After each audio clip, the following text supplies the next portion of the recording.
Hello everyone, welcome to Unlock Science. Myself Anas Khan and I am your physics expert. So friends, today I welcome you back to this lecture of NTSC Cracker series और जो हमारा आज का lecture है it is based upon sound. Sound एक तरह की आपकी वेव होती है आपकी, और वेव क्या होता है, ये एक तरह का आपका डिस्टर्बेंस होता है. तो सामने आप अपने स्क्रीन पे एक पिक्चर देख रहे होंगे. ये सब हमने किया भी होगा. जैसे आप देख सकते हैं यहाँ पे एक पानी की बूंद है जो गिरी है, और यू कैन सी जब ये ड्रॉप आपको गिरती हुई दिख रही है तो यहाँ पे कुछ डिस्टर्बेंस क्रिएट हुआ है. सो जो हमारा आज का लेक्चर है, basically we will deal with a type of energy that is known as sound. अब साउंड क्या होता है? ये एक ऐसी एनर्जी है जो हमको सुनने की सेंसेशन देती है. जैसे लाइट है, लाइट हमको देता है सेंसेशन देखने का. हीट एनर्जी है, वो क्या होता है? It is a sensation of warmth, कि हमको लगता है कि हाँ कुछ गर्म चीज़ें हैं. वैसे ही साउंड होता है, मीन्स जो हमारे ईयर्स होते हैं those are susceptible to sound. Means हम चीज़ों को सुन सकते हैं. And by all grace to nature हमारे ईयर में हमारे ब्रेन की इतनी कैपेबिलिटी है कि हम साउंड्स को पहचान भी सकते हैं. भाई साउंड क्या, साउंड एक डिस्टर्बेंस है, बट हर चीज़ का अपना एक सिग्नेचर होता है. जैसे हम सब ह्यूमन बीइंग्स हैं, हम सबके अपने अलग अलग फिंगरप्रिंट्स होते हैं ताकि हम एक दूसरे को पहचान सकें, डिफ्रेंशिएट कर सकें. वैसे ही साउंड होता है. हर साउंड का अपना एक सिग्नेचर होता है, अपना एक यूनिक डिस्टर्बेंस होता है जिसको हम फ्रीक्वेंसी कहते हैं. सो किसी भी एनर्जी का जो सिग्नेचर होता है वो उसकी फ्रीक्वेंसी होती है. जैसे लाइट पे जब हमने पढ़ा था, इट वाज डिस्पर्जन. जब लाइट आती है और 7 रंग में बढ़ जाती है तो वो उसके अलग अलग सिग्नेचर्स होते हैं. So friends, today in this lecture we will talk about sound, जो एक एनर्जी का टाइप है, and it gives us a sensation of hearing. अब पहले हम बात करते हैं साउंड कैसे प्रोड्यूस होता है, क्योंकि हर चीज़ का अपना एक फिनोमेना होता है उसके प्रोडक्शन. जैसा हीट है, एक सिंपल सा है. जैसे आप घर में आपको जैसे अगर कॉफ़ी बनानी है, चाय बनानी है, आजकल जैसे सर्दियाँ आ गई हैं तो हॉट चॉकलेट बनाना है. So what you will do, you will need to have a source of energy जो हीट प्रोड्यूस कर सके. आप गैस ऑन करोगे, माइक्रोवेव यूज़ करोगे वगैरह वगैरह, या अवन यूज़ करोगे, टोस्टर यूज़ करोगे, तो वहाँ पे हम हीट यूज़ कर रहे हैं टू गेट दैट एनर्जी. वैसे ही हमारा साउंड है, साउंड भी एनर्जी है, and it has different sources जिससे हम इसको प्रोड्यूस कर सकते हैं.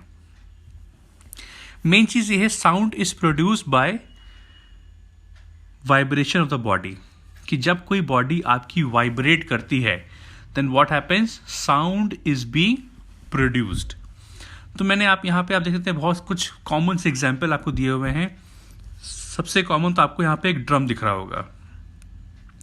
हम सब ने अपने स्कूल में मार्च पास की है, बहुत सारे बच्चे कर भी चुके हैं. तो उसमें क्या होता है, आप देखते हैं उसमें आपके जो आपके फिजिकल एजुकेशन टीचर आपके होते हैं, उनके पास एक ड्रम होता है, उससे एक स्टिक होती है, and the beat that drum, और उससे क्या होता है, हर इंटरवल पे एक साउंड निकलता है.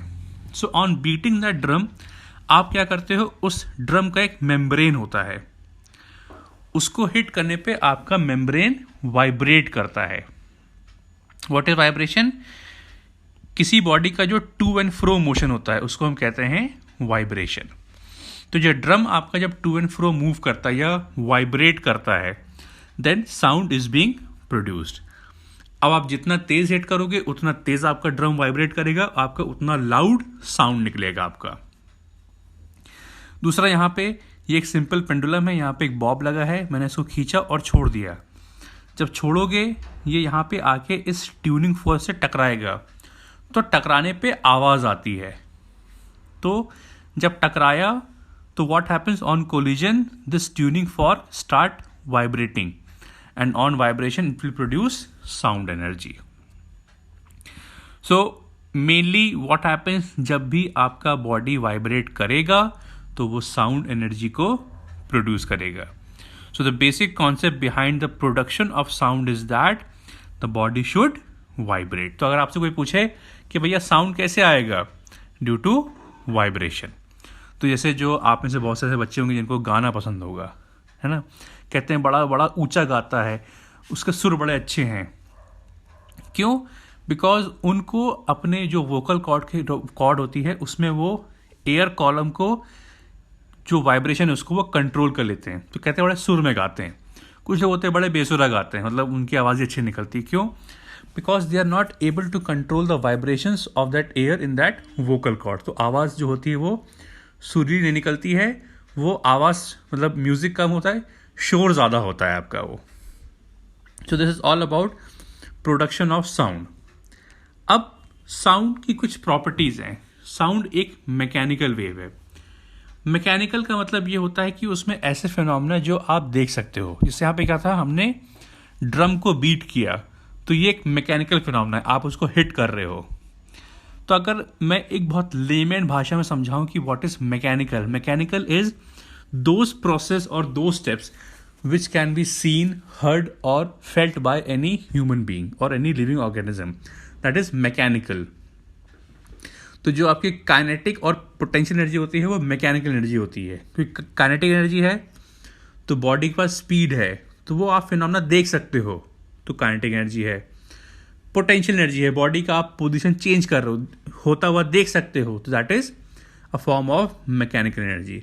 तो साउंड एक मैकेनिकल वेव है because it is produced by vibrating any body, और to produce vibration you need to apply a certain amount of force, जिससे यहां पे वो बॉडी आपकी वाइब्रेट करेगी आपकी। दूसरा है it requires a medium to travel. एक बहुत फेमस एक्सपेरिमेंट है बेल जार एक्सपेरिमेंट, आप सबने देखा होगा। उसमें एक जार में एक बेल लगी होती है और जब बेल बजती है तो हमें वो बेल की आवाज़ सुनाई देती है। फिर क्या होता है, उस जार के दूसरे एंड पे एक सक्शन पंप लगा होता है या वैक्यूम पंप लगा होता है जो उस जार में से सारी हवा को खींच लेता है।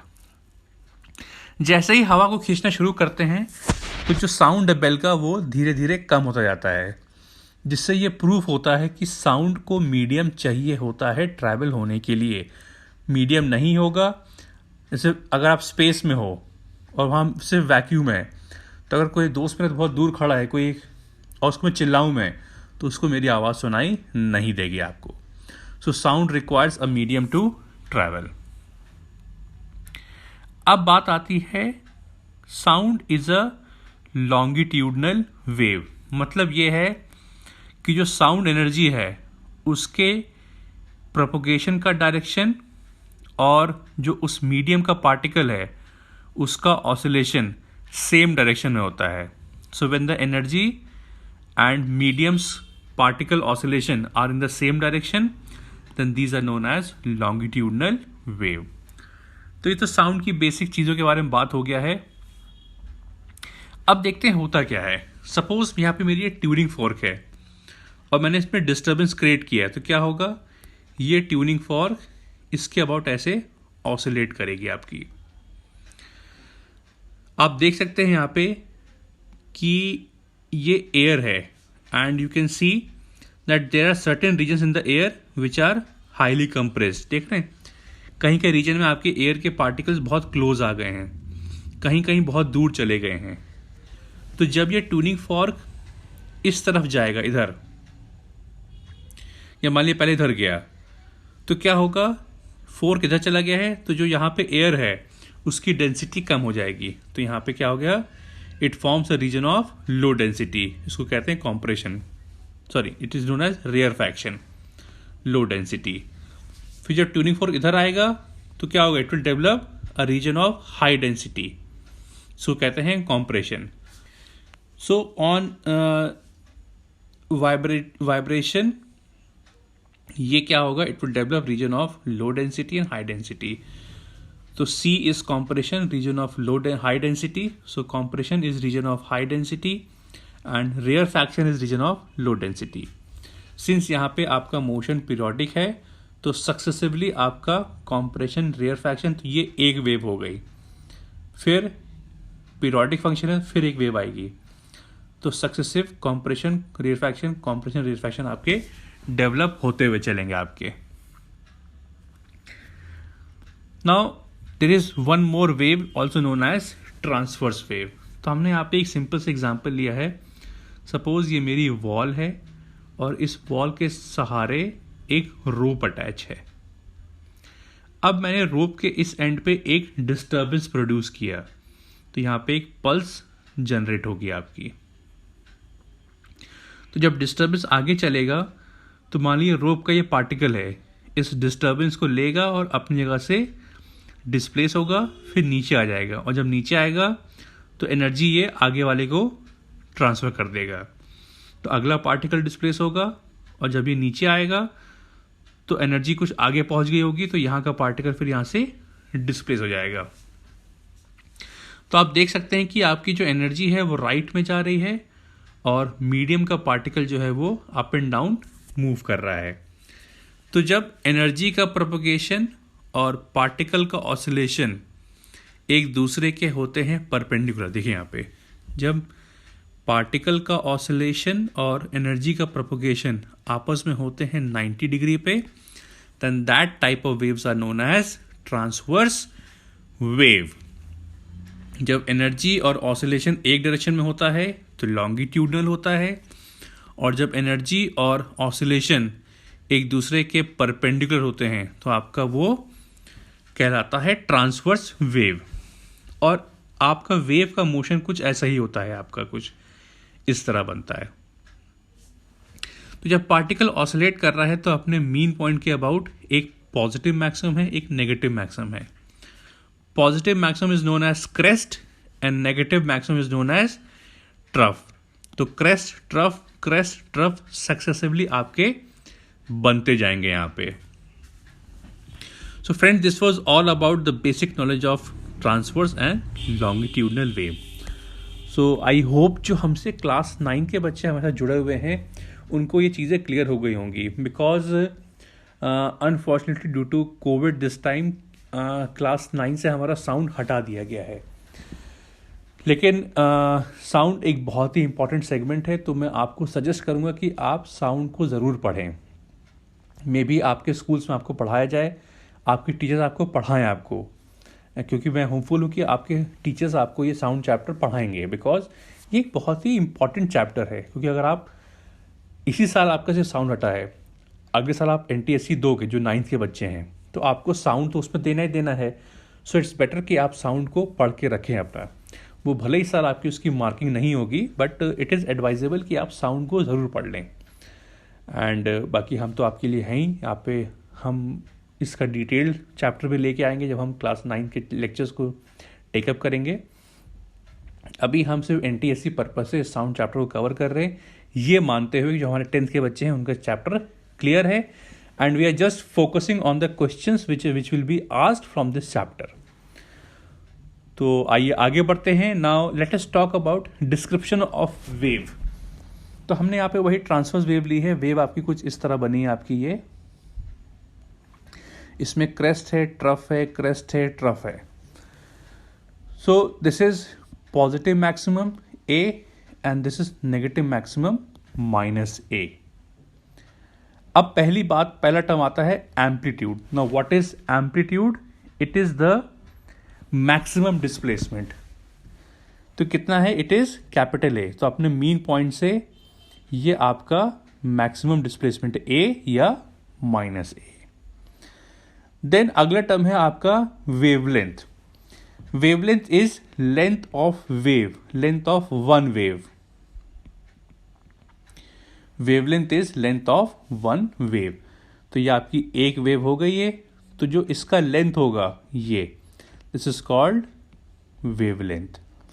या distance between two consecutive crest और two consecutive trough is known as wavelength. ये लेंथ कहलाती है वेवलेंथ, या ये लेंथ कहलाती है आपकी वेवलेंथ कहलाती है आपकी। And what is frequency? It is the number of cycles in one time period. One time period नहीं होगा, it will be in 1 second, sorry, it will be in 1 second. Means ऐसे एक पार्टिकल है, आपका एक particle up and down oscillate कर रहा है, तो एक सेकेंड में ये पार्टिकल अपने कितने साइकिल्स पूरे करेगा, इसको कहते हैं फ्रीक्वेंसी। जैसे मैंने बोला कि एक पार्टिकल की फ्रीक्वेंसी 50 हर्ट्ज है, मतलब वो पार्टिकल एक सेकेंड में 50 साइकिल्स कंप्लीट कर रहा है, या 50 कंप्लीट ऐसी वेव बना रहा है। ये फ्रीक्वेंसी का मतलब होता है। What is time period? Time period क्या है कि कितने टाइम में ये एक ऑसिलेशन पूरा करेगा, this is called time period. So time taken to complete one wave और वन ऑसिलेशन और one vibration is known as time period. And relation between frequency and time period is F is equal to 1 upon T. frequency का SI होता है hertz और per second. और last इसमें term जो है आपका दैट इज वेव स्पीड। तो स्पीड होता है डिस्टेंस ओवर टाइम। अगर मैं टाइम को रिप्लेस कर दूं टाइम पीरियड से तो डिस्टेंस मेरा बन जाएगा 1 वेवलेंथ। तो ये बन गया lambda into 1 upon time period, और 1 अपॉन टाइम पीरियड होता है फ्रीक्वेंसी। तो v इज इक्वल टू बन गया लैम्डा इंटू एफ बन गया आपका। तो ये आपके कुछ बेसिक टर्मिनोलॉजीज हैं जो हमको ध्यान देके चलनी है हमको। अब आइए कुछ सवाल देखते हैं। तो पहला सवाल कहता है a body vibrating with a time period of 2 milliseconds produces a wave traveling in a medium with 1250 meters per second. Find its wavelength और lambda. तो टाइम दिया है 2 milliseconds, तो 1 millisecond क्या होता है 1/1000 seconds। तो टाइम आपका बन गया 2/1000 seconds बन गया।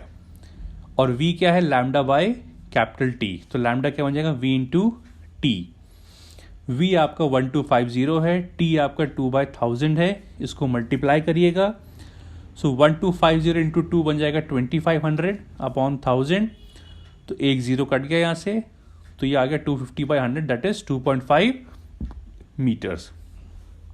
तो वेवलेंथ आपका इस केस में आ गया 2.5 मीटर्स आ गया आपका। अगला सवाल देखते हैं। If a radio station transmits at 219 meters wavelength and 1370 kilohertz, calculate the wave speed. तो wave speed क्या होता है? It is lambda into f. Lambda कितना दिया है 219 और फ्रीक्वेंसी कितना है 1370, लेकिन किलो हर्ट्ज है। किलो मतलब 1000। तो इसको मल्टीप्लाई करिएगा, ये वैल्यू आएगी 30030। ये आप चेक कर सकते हैं अगर आपको भरोसा ना हो। बाकी ये वैल्यूज गलत नहीं है, कैलकुलेटेड वैल्यूज, तो इसको आप वापस क्रॉस चेक कर सकते हो। इंटू 1000 तो ये बन जाएगा 300030000 मीटर्स पर second. Now if you express this in standard form, तो हम डेसिमल यहाँ तक शिफ्ट करेंगे, यहाँ तक 1 2 3 4 5 6 7 8। So 3.00030000 into 10⁸ meters per second, या 3 into 10⁸ meters per second आपका वेव स्पीड आ गया आपका। Next question, if frequency of a sound wave is 200 hertz, what is it's time period? तो फ्रीक्वेंसी का फॉर्मूला होता है 1 अपॉन टाइम पीरियड। तो time period बन जाएगा 1 अपॉन फ्रीक्वेंसी, और फ्रीक्वेंसी कितना दिया है 200 हर्ट्ज। तो 1 अपॉन 200 दैट इज 0.005 सेकेंड्स। तो आपका जो टाइम पीरियड आएगा वो 0.005 सेकेंड्स आ जाएगा आपका। अगला क्वेश्चन देखते हैं। Frequency of a source of sound is 100 hertz, how many times does it vibrate in a minute? तो फ्रीक्वेंसी आपको दी है 100 हर्ट्ज। तो 100 हर्ट्ज का मतलब क्या है 100 वाइब्रेशंस इन 1 सेकेंड। तो एक सेकेंड में आपके 100 वाइब्रेशंस हो रहे हैं, and 1 minute corresponds to 60 seconds. अगर एक सेकेंड में 100 वाइब्रेशंस हो रहे हैं तो 60 सेकेंड में कितने होंगे vibration? 60 into 100 that is 6000 vibrations. तो अगर फ्रीक्वेंसी आपकी 100 हर्ट्ज है that is 100 vibrations in 1 second. तो 1 मिनट मतलब 60 सेकेंड्स. तो in 60 seconds there will be 6000 vibrations और 6000 साइकिल्स.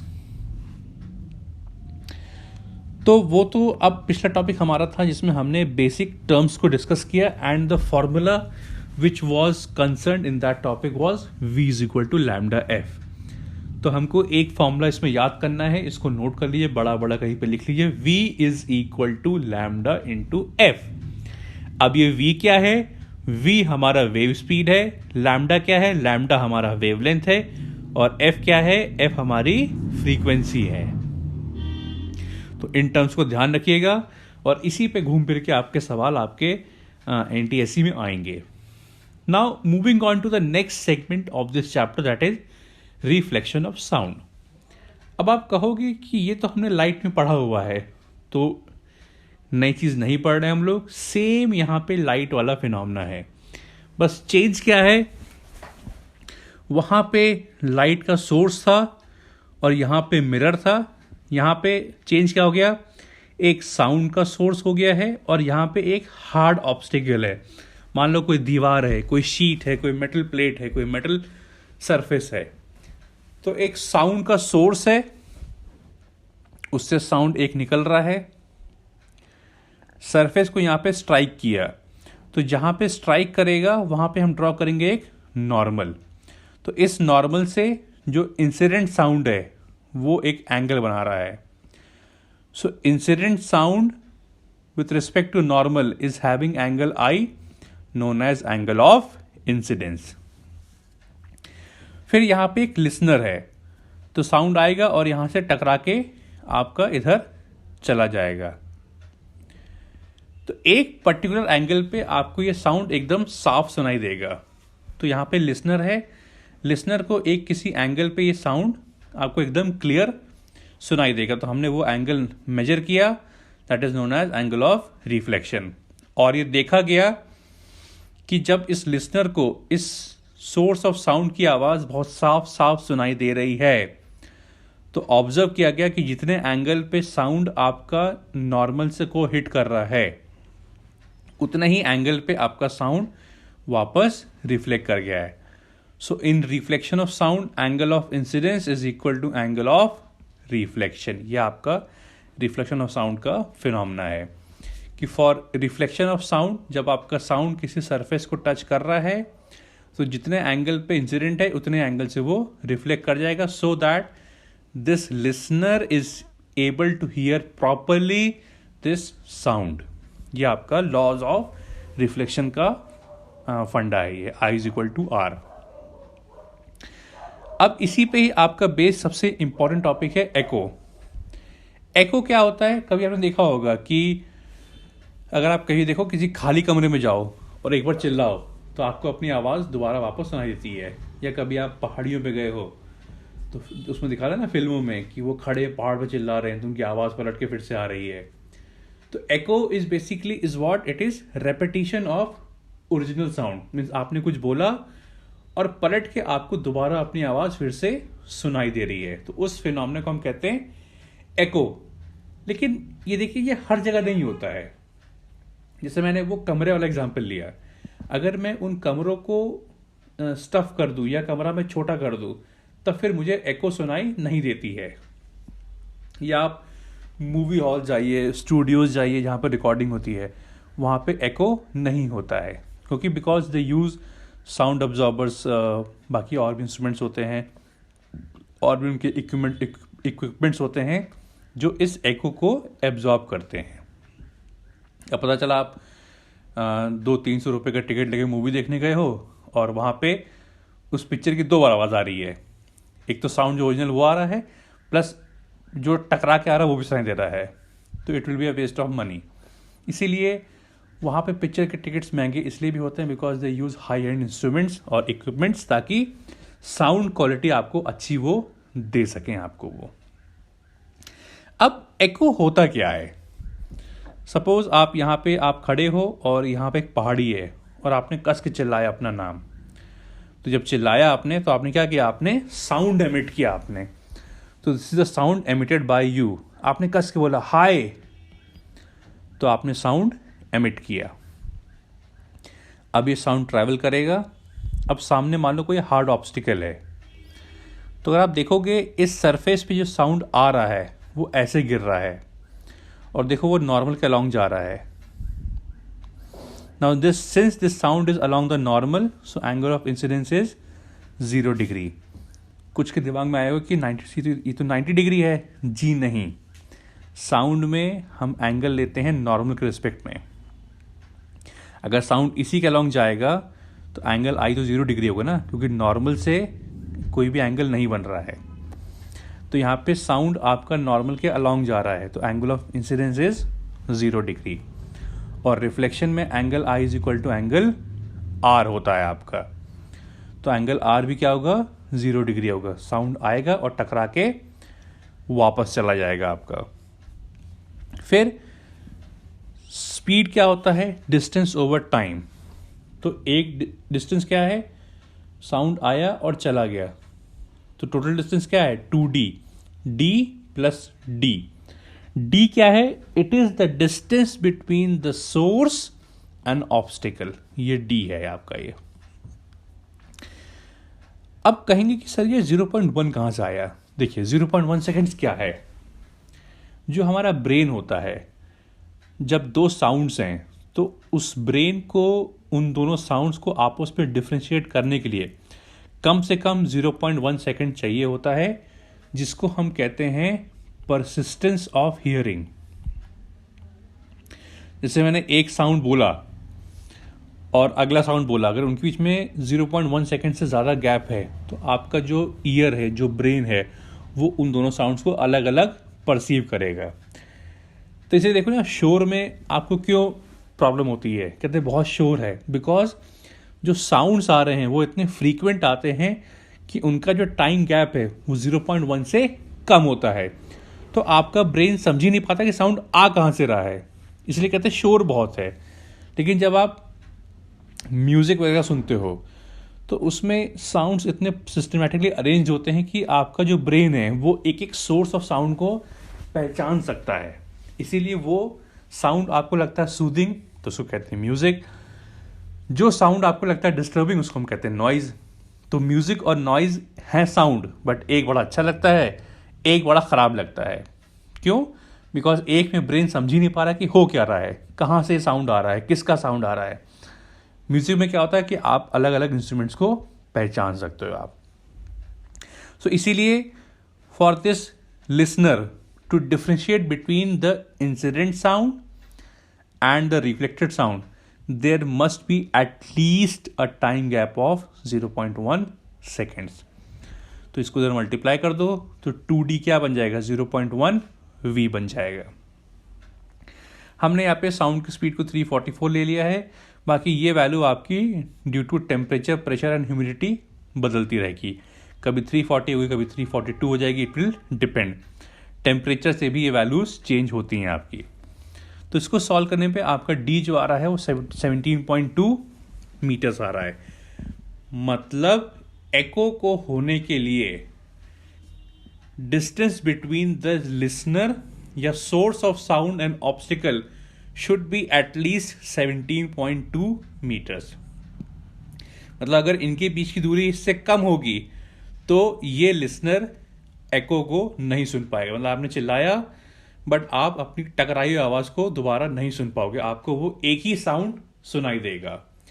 तो यहाँ पे दो कंडीशन है, एको होने के लिए कम से कम time gap between incident and reflected sound should be 0.1 seconds and the distance between the source and obstacle must be at least 17.2 meters। तो ये आपका एको हो गया। और इसमें एक चीज़ और लिख लीजिए कि जब मल्टीपल एको होते हैं, when you have multiple echo, when you have multiple echo, that is known as your reverberation. So multiple echoes are known as reverberation.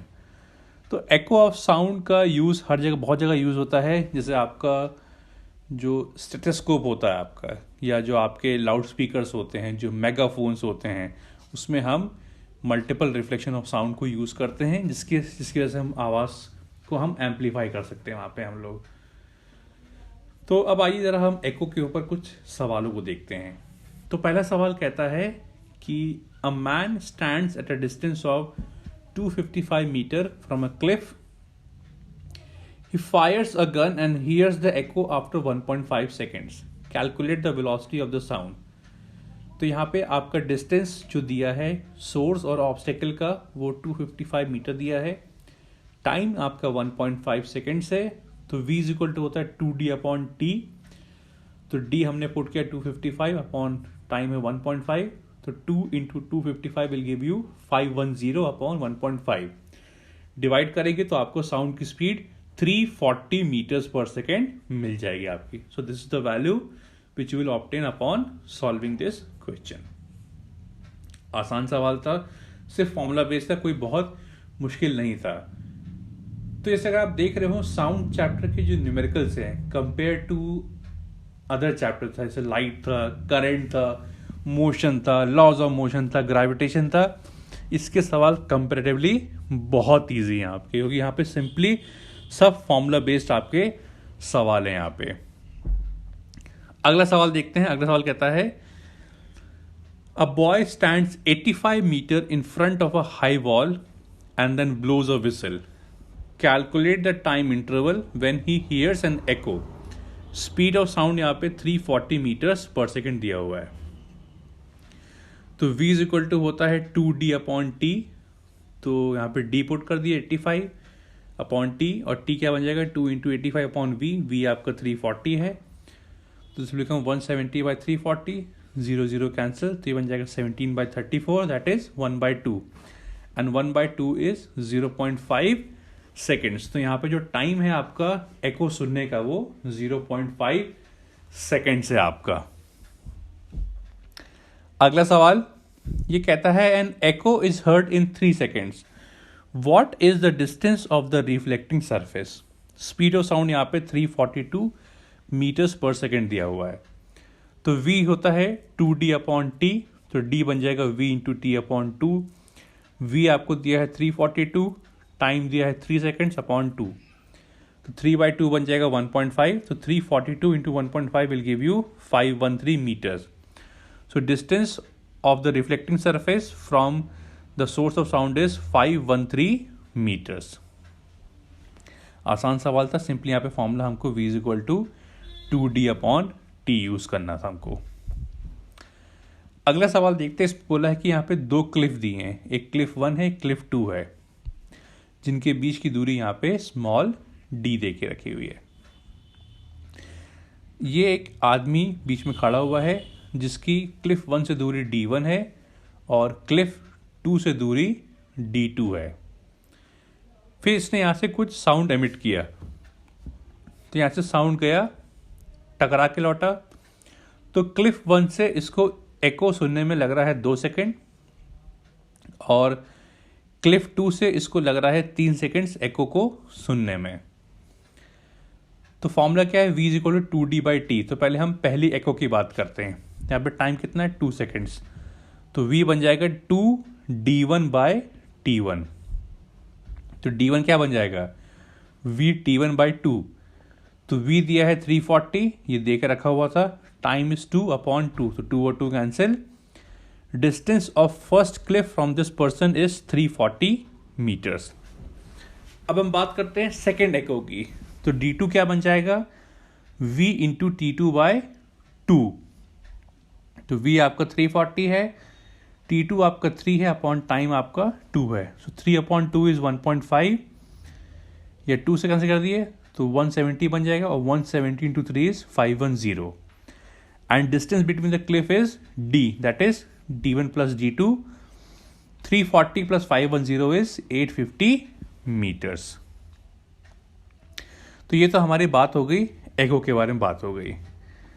अब कुछ आगे बात करते हैं कि यहाँ पे 2 साउंड्स हैं, एक होते हैं अल्ट्रासाउंड, एक होते हैं इंफ्रासाउंड या इंफ्रासोनिक्स। इसको हम इंफ्रासाउंड भी कहते हैं हम लोग। Now sounds which have frequency above 20,000 hertz, यहाँ पे एक जीरो छूट गया हमारा, that is sounds which are above 20,000 hertz or 20 kilohertz are known as ultrasounds, and sounds whose frequency are below 20 hertz are known as infrasound. तो इसी behalf पे जो हमारा ह्यूमन ईयर होता है, एक जो नॉर्मल ह्यूमन ईयर होता है, उसका जो हियरिंग रेंज है वो 20 हर्ट्ज से 20 किलो हर्ट्ज के बीच में लाई करता है. तो एक नॉर्मल आदमी जो होता है वो 20 किलो हर्ट्ज से 20 किलो हर्ट्ज के बीच में सुनता है. जो साउंड इसके ऊपर होते हैं वो अल्ट्रासाउंड होते हैं, जो साउंड इसके नीचे होते हैं वो इंफ्रासाउंड होते हैं आपके. तो जैसे आपकी जो बैट्स वगैरह हैं, बैट्स हैं, वेल्स हैं, तो ये अल्ट्रासोनिक होते हैं. और जो आपके ये रैबिट्स हैं, रैबिट्स वगैरह होते हैं, रैबिट्स हैं, डॉल्फिन्स हैं, तो ये इंफ्रासोनिक मैमल्स होते हैं, मैमल्स या एनिमल्स होते हैं सब आपके ये. Lastly we have this topic of sonar. Sonar is basically sound navigation and ranging. तो जैसे यहाँ पे आपको एक ये शिप दी है, उतनी अच्छी शिप बन नहीं पाई है, बट यहाँ पे एक शिप है. And now the purpose of the ship is basically we have a transmitter and a receiver. और सपोज यहाँ पे कोई सी बेड है, या आपका कोई यहाँ पे कोई मान लो कोई पुरानी जहाज़ डूब गया, मान लो टाइटैनिक डूब गया है, उसको ढूंढने निकले हम लोग यहाँ पे. तो इसका काम क्या है? To find the depth of that remain और द रेकेज और the depth of the sea. तो कैसे करेंगे यहाँ पे हम? तो यहाँ तो आपका ये पूरा पानी पानी है यहाँ पे.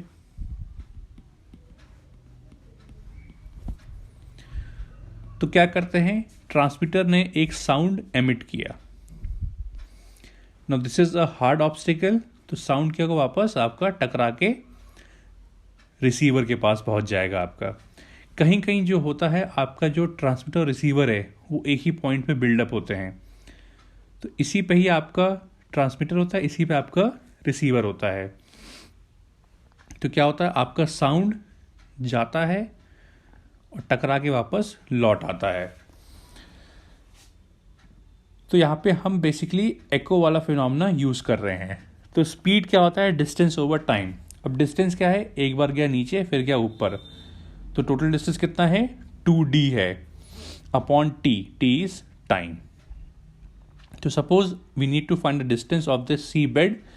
तो डिस्टेंस बन जाएगा v इंटू टी अपॉन 2 करके बन जाएगा. सो बेसिकली सोनार, और इसमें हम यूज़ करते हैं अल्ट्रासाउंड यूज़ करते हैं हम लोग. We use ultrasound in sonar. तो sonar is sound navigation and ranging. Navigation मतलब हम यहाँ पे इसको यूज़ करते हैं to find directions in the जो आपके शिप वगैरह हैं, तो उनको यूज़ करते हैं कि हम जो डायरेक्शन है वहाँ पे हमें कहाँ सेल करना है उस शिप को लेके. एंड रेंजिंग का मतलब क्या है कि यहाँ पे हम इस टेक्निक को यूज़ करके we can use to find, या तो हम उस सी बेड का हम डेप्थ निकाल लें, सी का कितना है, या कुछ मान लो कुछ पानी में कुछ डूबा है, मान लो कोई प्लेन क्रैश हो गया, कोई जहाज़ डूब गया, तो हमें उनके रिमेन्स को फाइंड करना है. तो वहाँ पे इसको ढूंढने में काम आता है आपका ये. सो सोनार एक बहुत ही इंपॉर्टेंट टेक्निक है आपका ये, जो काफ़ी यूजफुल चीज़ है, जैसे sound navigation and ranging. So friends, this was all about chapter sound. And इसमें कोई बहुत ऐसे खास कॉम्प्लिकेट न्यूमेरिकल नहीं है. इसमें 2 ही टॉपिक हैं. एक तो आपका v equal to lambda f है, उस पर बेस्ड आपके क्वेश्चंस आते हैं. और दूसरा हमारा एको है, उसमें भी क्या है formula, v equal to 2d upon t करके है. तो साउंड में कंपेरेटिवली कोई ऐसे बहुत मुश्किल, बहुत कॉम्प्लिकेटेड न्यूमेरिकल्स नहीं है आपके. तो उसको अगर आप थोड़ी प्रैक्टिस करोगे, आसान चैप्टर है, you can score good in your NTSC examinations. Rest आपको बाकी चैप्टर्स में थोड़ा ज़्यादा मेहनत करनी है, खासकर करंट है, लाइट है, लॉज ऑफ मोशन है, मोशन है. इनके न्यूमेरिकल लेंदी भी होते हैं, कॉम्प्लिकेटेड भी होते हैं, इसमें सवाल अच्छे बनते हैं आपको, तो इसमें आपको ज़्यादा मेहनत करनी है. बाकी आई होप कि आपको ये वीडियो पसंद आई होगी and we hope that this NTSC cracker series आपके लिए बहुत हेल्पफुल रही होगी and we pray that you all get through your stage 1 examination, ताकि हम लोग जल्दी फिर से मिले और हम लोग स्टेज 2 की तैयारी शुरू करते हैं। बाकी वही बात है कि अगर आपको हमारी चीज़ें पसंद आई हों तो इसको प्लीज़ लाइक करें, अपने दोस्तों में इस वीडियो को शेयर करें ताकि उनको भी इसका बेनिफिट मिल सके। एंड अगर आप हमसे नए जुड़ रहे हैं तो हमारे वीडियो को हमारे चैनल को सब्सक्राइब करना बिल्कुल भी ना भूलें। So friends, we conclude with this NTSC cracker series and as promised अब हमारे जो अगले लेक्चर्स होंगे वो प्रीवियस ईयर क्वेश्चंस पे बेस्ड होंगे। तो अब बात बहुत हो गई हमारी, अब वक्त आ गया है कि हम अब सवालों के ऊपर फोकस करें। तो in the next coming days we will bring you videos जो सिर्फ और सिर्फ आपके प्रीवियस ईयर क्वेश्चंस पे बेस्ड होंगी। उनको हम इन डेप्थ स्टडी करेंगे, उनकी ट्रिक्स के बारे में पढ़ेंगे, पेपर के पैटर्न को स्टडी करेंगे, क्या पेपर की मेंटालिटी होती है हम उसको स्टडी करेंगे। तो साथ साथ सोल्यूशन देने के हम आपको पेपर की एनालिसिस भी समझाएंगे कि कैसे पेपर्स को अप्रोच करना है। तो इसीलिए हमारे साथ बने रहें, हमारे साथ जुड़े रहें। हम आपको बहुत जल्द उन वीडियोस को देने वाले हैं जहाँ पे हम प्रीवियस पेपर्स को डिस्कस करेंगे। So friends, stay tuned, stay focused and keep working hard for your NTSC examinations. Thank you very much.